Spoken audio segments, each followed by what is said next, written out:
Welcome to Sweet Life Beat Life. We hope this video helps. This video shows how to use storage blocks in Refine Storage.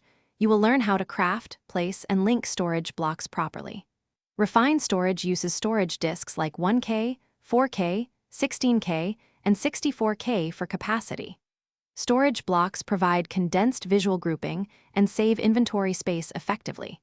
You can convert 9 storage disks into one storage block using a crafting grid. Follow along to set up a controller, cable, external storage, and disk insertion. I will show fast examples and troubleshooting tips for common mistakes. To craft a storage block, use 9 storage disks in a crafting grid as shown. Alternatively, surround a disk with 8 storage blocks to compress back into a block. Place the storage block adjacent to an external storage or inside a network attached to a controller. Connect a controller using cables to provide power and network access for blocks.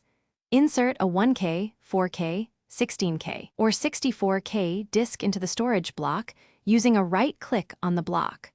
Always ensure the controller is online before accessing stored items. Manage storage by setting disk priorities in a disk manipulator or by using one block per disk. Use fluid export, import, and external storage to route items to specific storage blocks for organization. If items do not appear, check controller power, cable connections, and disk insertion alignment carefully. To uncompress storage blocks, craft 9 blocks in a grid, or shift-click the block in a crafting grid to recover disks. Keep backup copies of important disks on a secondary controller to avoid catastrophic data loss.